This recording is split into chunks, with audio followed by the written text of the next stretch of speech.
I don't know about you, but it is hard to believe that a little over a year ago, we packed up our files and vacated our offices, blissfully unaware of what was to come. The COVID-19 pandemic affected families in the Orlandria neighborhood at much higher rates than other populations in the city.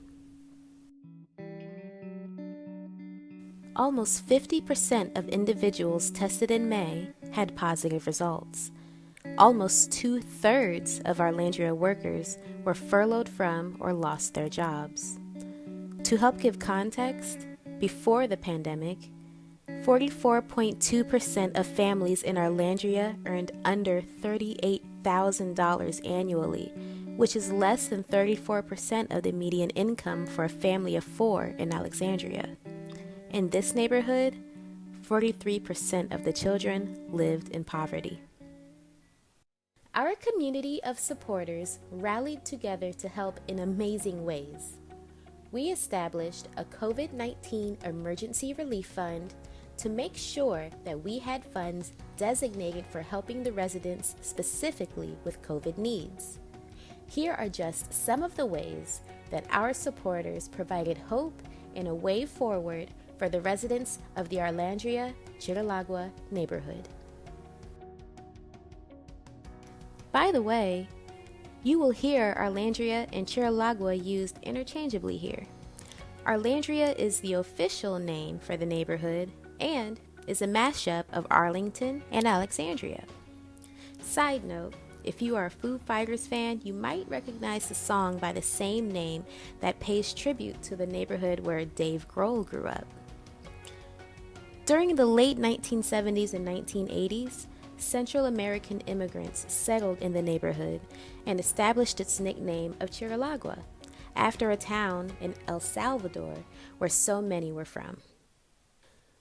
When the quarantine was initially mandated, many of the hourly workers in the neighborhood had their hours cut or stopped receiving paychecks at all.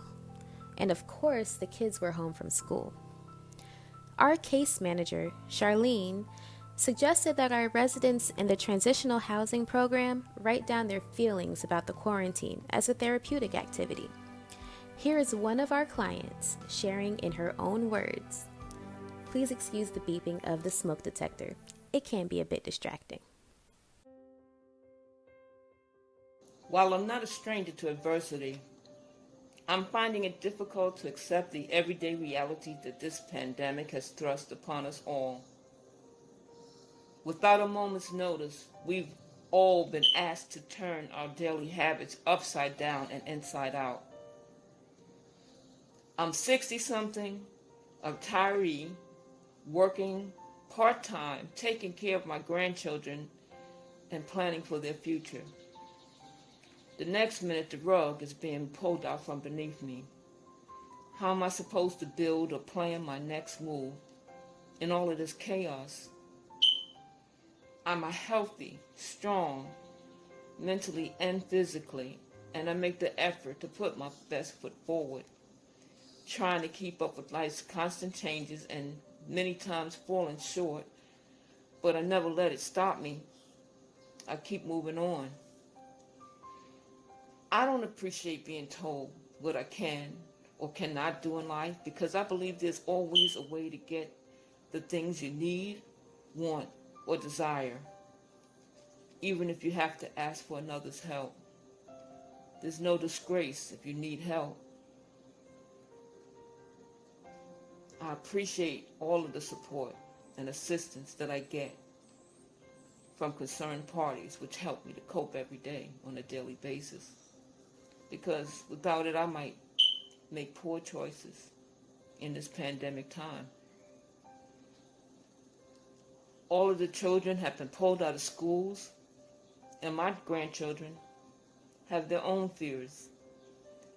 They've been told of the possibility they face if they just don't want to hear about it, or talk about it, or even know about it. My 8-year-old grandson will not leave the house without wearing his big coat, even when the temperatures reach 75 degrees. And I've asked him about it. but he just shrugs his shoulders. I've had to furlough my job because of my age, distance myself from family and stay at home, lose control of my resources while I try to figure out how the bills will be paid in a hopeless situation.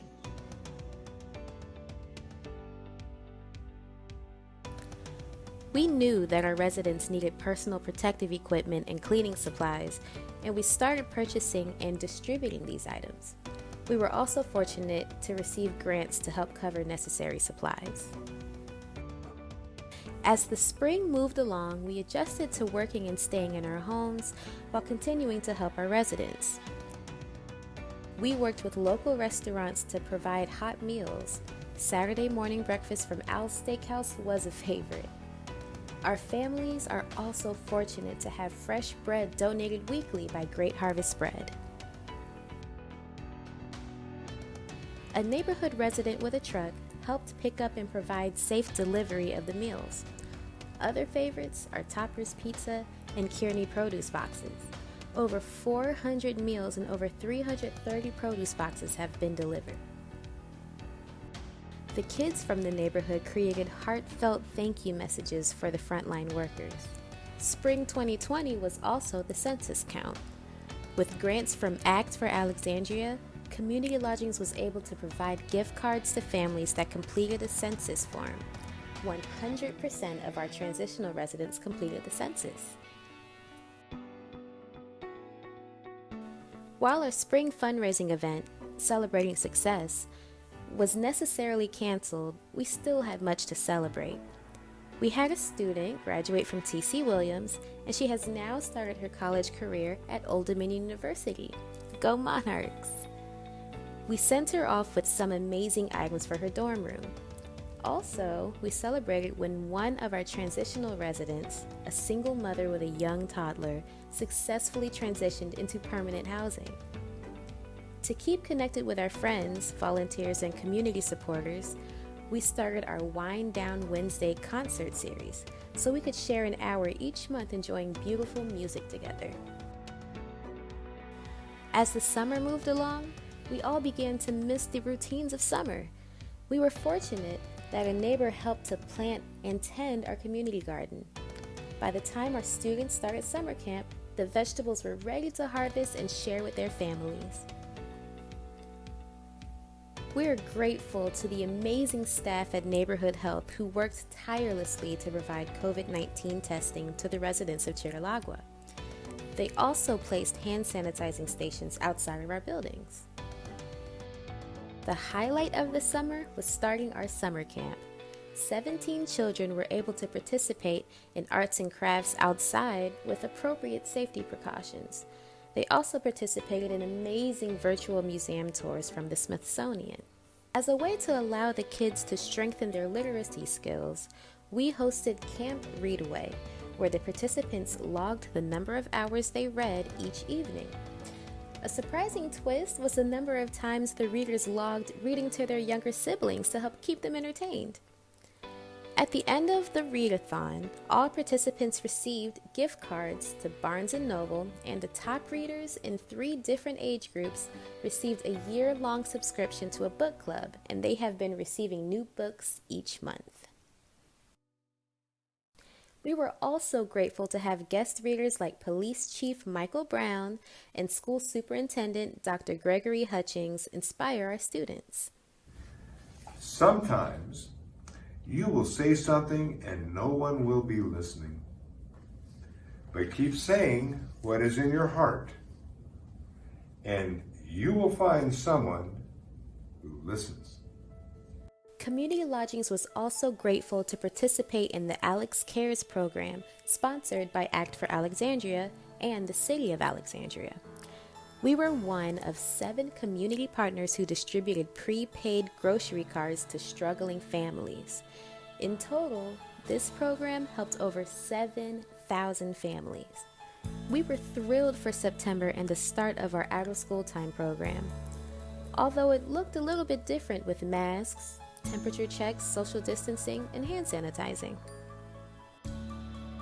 You won't find better virtual high fives than those given by our site coordinators, Miss Gwen, Miss Jency, and Mr. Joseph.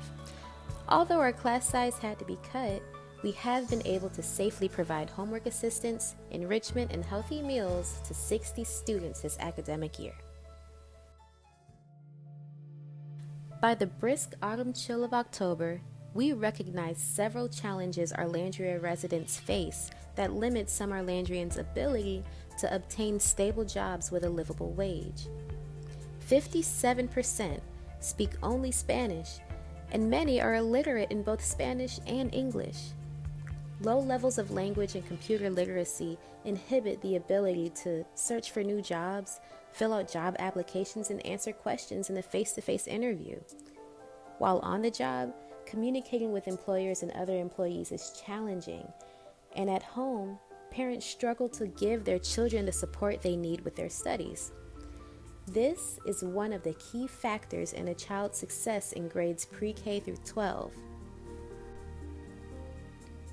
In our ongoing efforts to meet the needs of the neighborhood, Community Lodgings began developing a workforce development program to help individuals enter or re-enter the workforce from a position of strength.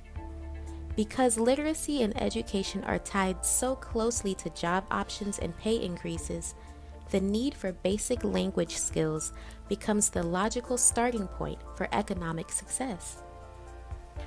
We launched a fundraising campaign for this initiative called Community Lodgings Helps Chiralagua Thrive and created a video.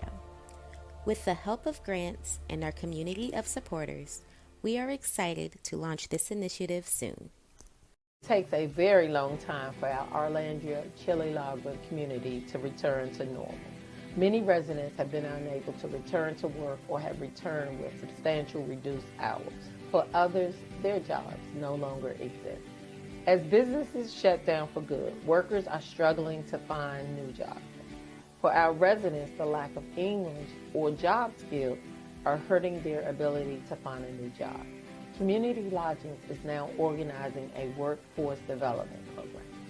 The key to this program's success comes from the trust that Community Lodgings has with the community. We're proud to partner with ACPS and other community organizations to bring adult literacy programs. Our goal is to partner with other existing organizations to bring Spanish literacy, computer literacy, and job training here in the community. As a whole, 57% of the nearly 8,000 residents do not speak English, and many are illiterate in their native Spanish language. I think a good education helps individuals have access to solid employment and opportunities. And as people thrive, the community also does. When I graduate from high school, I want to go to college and get a degree in social work. I want to be a resource for families, just like Community Lodgings was a resource for my family and many other families in my neighborhood. I want to help my community thrive. As the holidays approached, we were grateful for Union Street Public House for donating and delivering delicious hot Thanksgiving meals to our families. Likewise, several community partners, including Bishop Ireton High School and the American Board for Certification in Orthotics, Prosthetics, and Pedorthics, helped to ensure that our children had a happy holiday.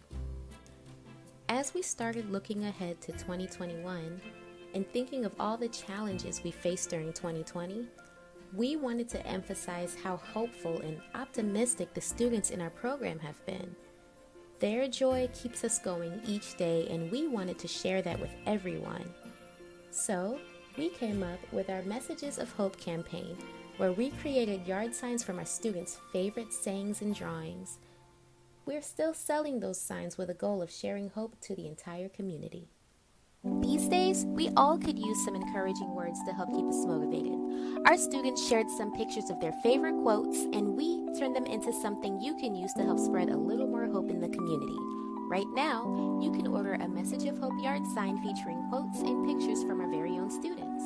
On our website, you can order one for yourself or send a message of hope to a friend or neighbor. So far, 2021 is moving forward in a hopeful way.